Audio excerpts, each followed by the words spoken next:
Transformative Soul Signals podcast with your hosts, Lanessa Renee and Monique. Join us as we share our genuine perspectives, guidance, and experiences. and as we navigate transformative healing journeys and spirituality. Hello, beautiful souls, and welcome to Transformative Soul Signals podcast. I hope all is well. I want to start by introducing myself. My name is Monique, and I'm also known as Willow. The podcast has two hosts, myself and Lanessa. She has already uploaded some episodes that she's done. I know one is Triggers, really great episodes, and also Let That Go. I've been away for a while. I had some health issues and I needed to take time away to heal, do some emotional within work as well. I just had surgery about 2 months ago. I'm healing beautifully. I'm really looking forward to this. I'm excited. Lanessa and I have a lot planned, a lot of beautiful experiences in our journeys that we would like to share with you all. Today's episode is about the unconscious mind. The reason that I picked this is because I have a lot of clients that ask me, what is the shadow? How do they begin the shadow work? A lot of people go to this, it's like, what is the shadow? How do I know, recognize, or even realize, become aware of what I need to work on within myself? I'm going to share some of my experiences, but also I'm going to talk about what is the shadow, how it's created, how does it affect our lives, what we project and what is being reflected back to us. Let's start with what is the shadow. The shadow is parts of our personality that we don't like about ourselves. Those things that we were conditioned to believe, whether it be by society, friends, religion, and or parents, that are quote unquote bad, unacceptable, wrong, or abnormal. We push them down into the unconscious mind and try to never let them out, especially if they're really traumatic experiences. We push them down, we repress them, we suppress them. We tend to want to forget about them. Sometimes we do, because I've had realizations where I will ask myself a question and then all of a sudden this memory will come up and I'll be like, wow, I completely forgot about that. This can be behaviors, beliefs, thoughts, preferences, and even traumatic experiences. Anything that is repressed, restrained within does not go away. We need to see and accept exactly where it is coming from rather than where it appears to be coming from. We need to accept everything about ourselves. We're not objects. We're not our name. You're not one way. You're many ways, because that's part of us. We have different things about us.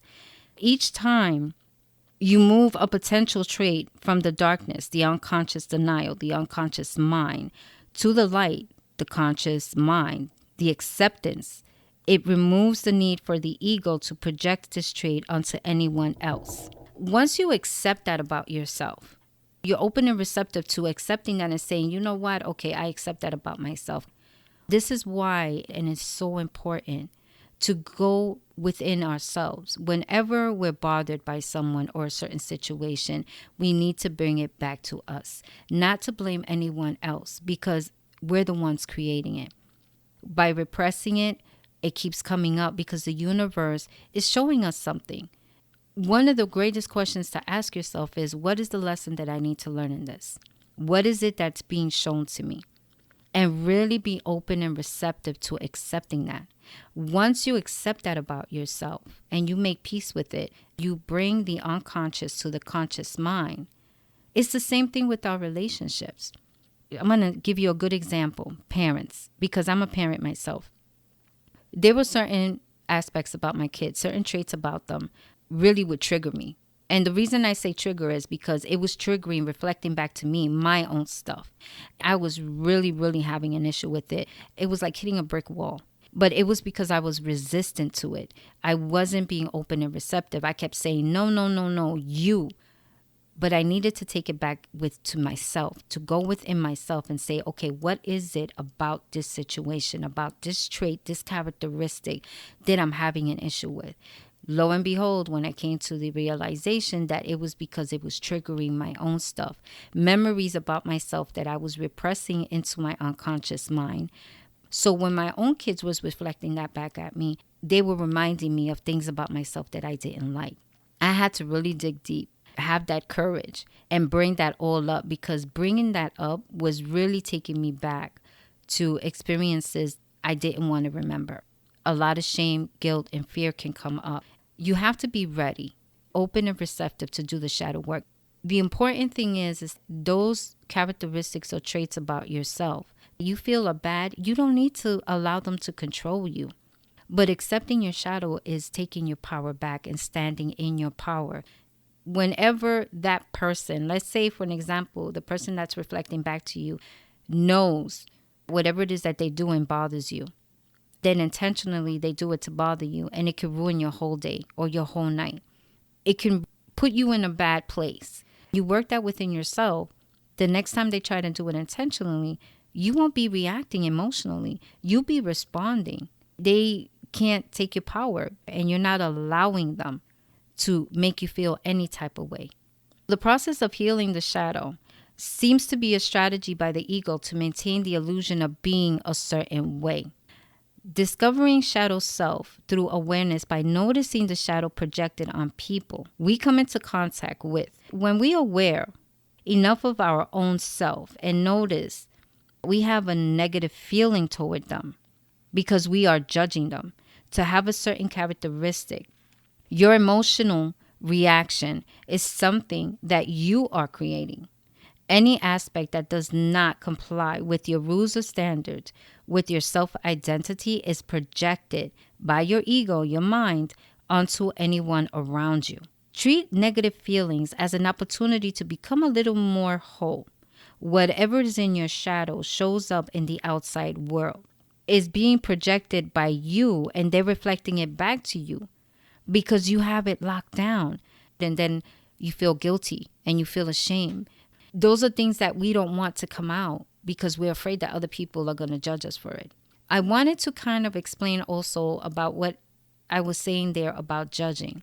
I'm going to use this example again. My kids, whenever they reflected something back to me, I felt upset because of what they were doing, because I felt that it was really bad or they shouldn't have done it. That's a judgment. If you were accepting with that trait about yourself, you wouldn't judge them. It wouldn't bother you. When I came to find out being that way is being judgmental, I was like, wait a minute. I was so resistant to that. I do not judge my kids. But then when I really started thinking about it and going within myself and doing the shadow work, not only was I judging them, but I was also judging myself. I was like, wow, that was really a big awakening for me. That's where the true healing really started, because then that's when I really became open and receptive to opening up to healing, allowing these things to come up. I don't want to be constantly yelling at my kids every time they were doing something because it triggered me. For me, it just wasn't how I wanted to be. And in order for me to change that, I had to change myself. The next thing I wanted to talk about is how is the shadow created? This is exactly how the shadow is created. When something, for example, your behavior is clashing with your self-description, to maintain your self-description, you will hide or push all the parts of your personality that do not support your quote unquote good behavior or your self-description. Where does it go? Right into the unconscious mind. Why do we do this? We do this so we don't be ridiculed or thought of as being bad or wrong. Sometimes people might say quote unquote evil. It's not being bad. It's not being wrong. It's not being evil. It just is. Another example I want to give is have you noticed that when you're about to say or do something, you were told as a child that it's bad or unacceptable, or sometimes even as a sin, especially when it comes to religion. We're conditioned in religion to believe that if you do a certain thing, it's a sin. So guess where you're going? As we grow up and we become adults, we start fearing that because it's like, oh my goodness, I just sinned. This is exactly what I'm talking about. This is how the shadow is created. We just push it down to the point where we want to forget about it. We want to be good. It's not anything that is being done intentionally to us. It's just a repetitive cycle a pattern that just keeps going and going and going. When you really open your eyes, you get to see it for yourself. You really see that pattern. You see that vicious cycle repeating itself. You want to see a change? Be the change. How does the shadow affect our lives? According to Carl Jung, until you make the unconscious conscious, it will direct your life and you will call it fate. The shadow contains things that we refuse to acknowledge are part of us. But if we do not work at becoming aware of it and how it impacts our consciousness and our personality, the ego, it will express itself in problematic ways. That is so, so true, because we're repressing things, even traumatic experiences, when we become adults or even teenagers, could manifest itself in problematic ways. Alcoholism, drug addiction, abuse, physical, emotional, sexual, financial, verbal, mental. The shadow causes a lot of fear and shame. We push traumatic past experiences, often severe ones, into our shadow, into our unconscious mind, so we don't deal with it. And we can go living as if it never happened. This is why doing shadow work takes courage and self-acceptance to begin to pull apart the many threads that are tangled up in our shadow. And I'm going to talk about shadow work in a minute. The harsher our judgment and not acceptance of the things that happen to us, the more fear and shame and even guilt we will feel as we try to bring them to our awareness of our conscious mind. That blew my mind. For many who've had really traumatic childhood experiences, especially with abuse, all types of abuse, we already come with the shame, guilt, the fear, and even the self-worth in there as well. It affects our self-worth. If you really want to know what is it in my shadow that I need to work on, whatever triggers you, whatever person comes into your life or is in your life and they trigger you, make you angry, not make you angry, but you become angry with something that they do, that's shadow work right there. Why? Because we project that and they reflect it back to us. If we don't bring the unconscious into the conscious, there goes that projection again. I keep repeating the projection and the reflecting because them reflecting it back to us is because that's what it's all about. And I'm really trying to drive that in there because a lot of people, even myself, I used to be like this as well. When they say, well, why does it bother you so much? Why are you being this way? No, because you make me mad. I don't like when you do that. But why? Why don't you like it? And this is how I was challenged. I was asked, why don't you like it? And then it was like, okay, never mind, forget it. I don't want to talk about it. And I was shutting down. Why? Because I didn't want to bring those aspects up. I didn't want to bring those experiences up. I didn't want to bring those characteristics and traits up because then I would have to face myself. So what would I say? Oh, we're not talking about me. We're talking about you. Don't try to use that reverse psychology on me. When it was just because I was resistant. And I'm pretty sure a lot of you are now thinking like, wow, okay, I did that or I do that. Another thing is that our interpersonal conflicts can be traced back to our shadow. Much of it will stem from, again, us projecting our fears of who we might be onto others and then making judgment about the person based on those projections. Remember what I was talking about, judgment? Sometimes we might say, well, I'm not judging the person. I'm just making an evaluation. No, you're judging the person. But the important thing is not to reprimand yourself or to get upset with yourself because you're judging. Going within yourself, and it is your responsibility to go in within yourself and ask yourself, why am I judging? What is it about that behavior, or what is it about that situation that person is reflecting back to me that is triggering me? And what is the lesson that I'm to learn in this? You'd be surprised at the answer. Think about that. Are you really making an evaluation, or are you projecting? And then whatever you're projecting, you're judging what's being reflected back to you. The journey is not an easy one, but it's worth it because you get rid of all that baggage. You get rid of that fear and you start living life. How can we find our shadow? Well, I just explained that. The projecting, our triggers, self-reflection, self-awareness. We evaluate them, we accept them. And if there's things there that you feel you can let go and release, then do so. There might be some traumatic experiences there that you might need to let go of as well. There might be some forgiveness that you need to do in order for you to be able to accept it. And that's okay. It's all for your best and highest good. It's so you can feel good about yourself. And you'd be surprised what and how the shadow affects us. The things that we have hidden in our unconscious mind, the things that we've pushed down and suppressed and repressed, the way it affects us physically, mentally, and emotionally. I'm going to get to that soon. What are some of the things that we could do when we're going to do shadow work?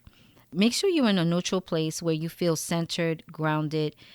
What I'd like to do is I like to hold a crystal in my hand, like a black tourmaline, an amethyst, a black kyanite, obsidian, onyx, smoky quartz. Crystals like that absorb a lot of negative energy, are also for protection. When you start releasing and letting go of those emotions and you start really remembering these things, you might start to cry, and it's okay to cry. Crying is cleansing.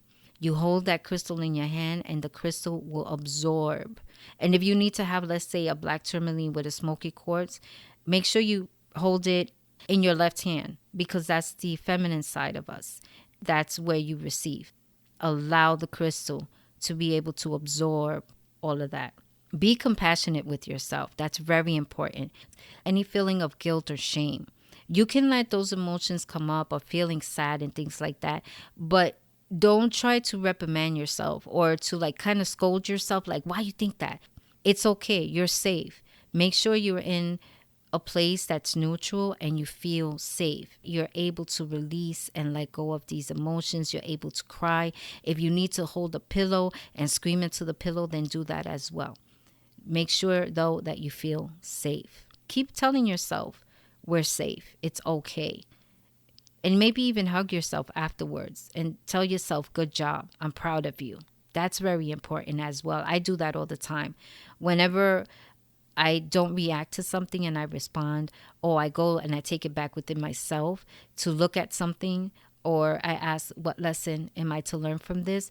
I hug myself and I tell myself it's okay. And I say, I am so proud of you. You're really expanding. You're really evolving. You're really growing.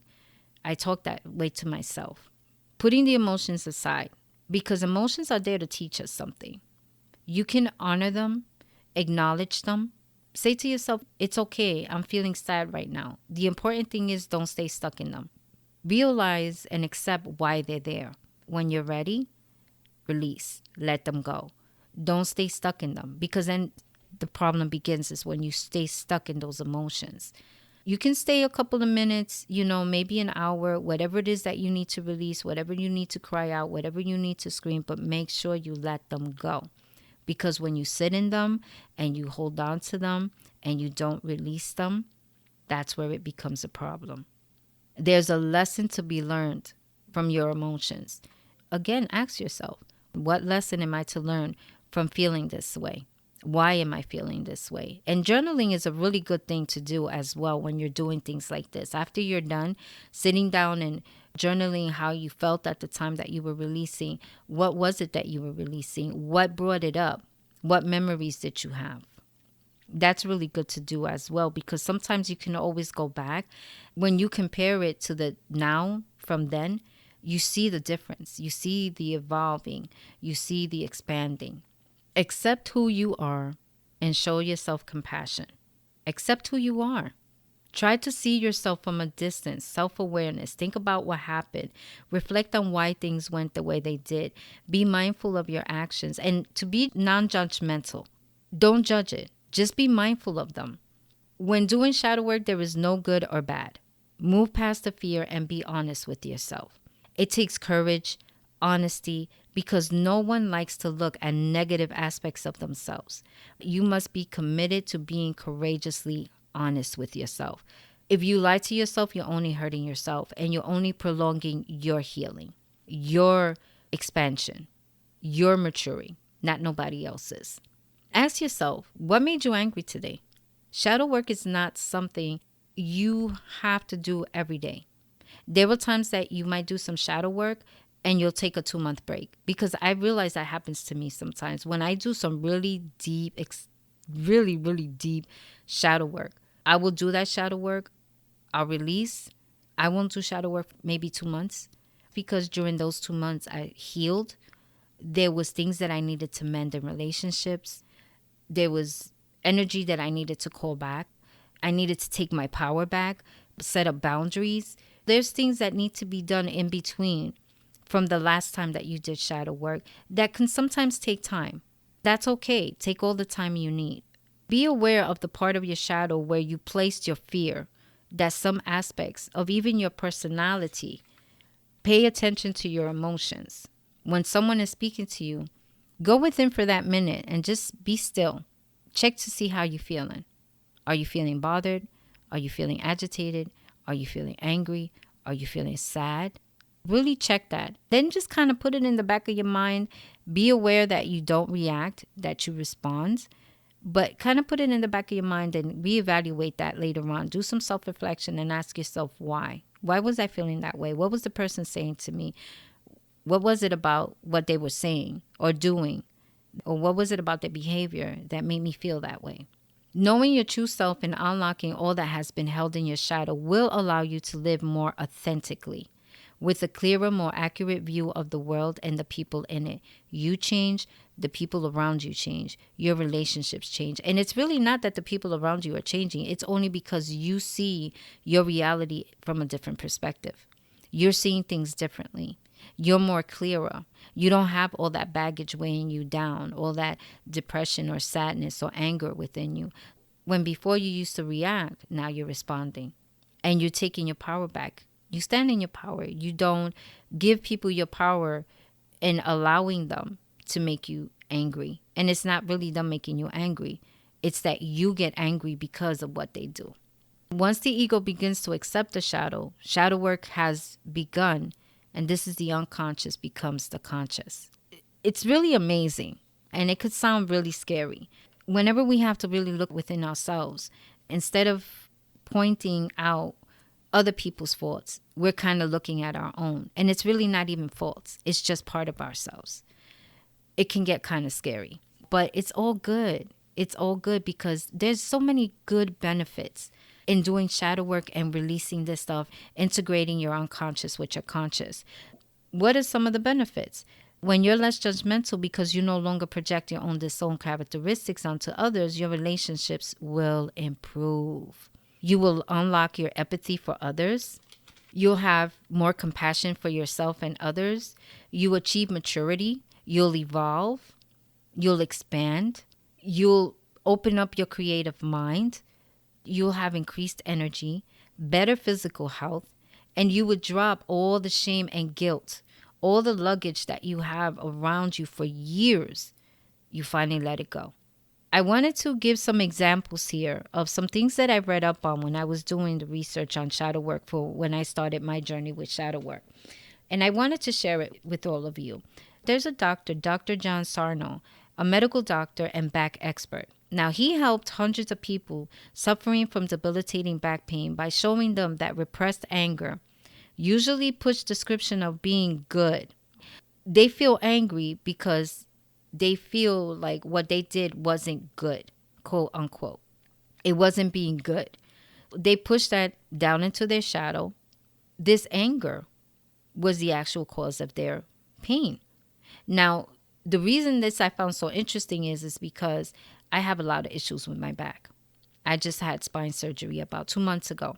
This I found very interesting because I've held on to a lot of traumatic experiences, childhood traumatic experiences.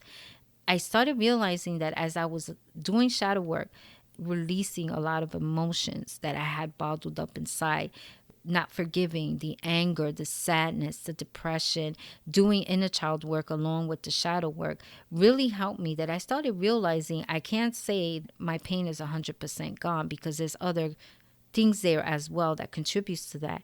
But it wasn't as painful. That I found very interesting. Let's talk a little bit about the anger in the unconscious, in the shadow. What else does this anger do? Because anger, when we feel anger, and this is why I say it's so important for us to respond instead of reacting, because anger it just changes the whole energy in your body. It just does these crazy things to our organs. When we feel anger, like deep anger at that one moment, we can feel it for 2 minutes. And in those 2 minutes, the damage that it does. It causes oxygen deprivation in cells. And that alone says a lot. We need our cells to breathe, to have sufficient oxygen for the rest of the body to function.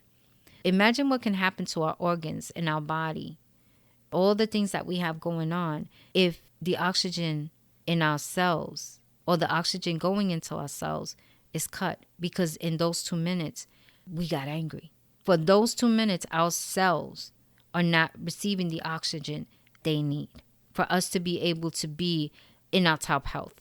Imagine someone who's constantly angry. Imagine someone who's always angry, always upset about everything. Every little thing bothers them. They're frustrated.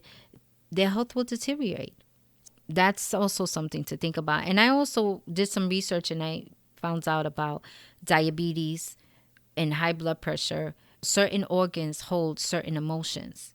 When we have these certain diseases in our body, it's because there's certain emotions that we haven't released. And because we've held on to them for so long, they start doing damage to the organs.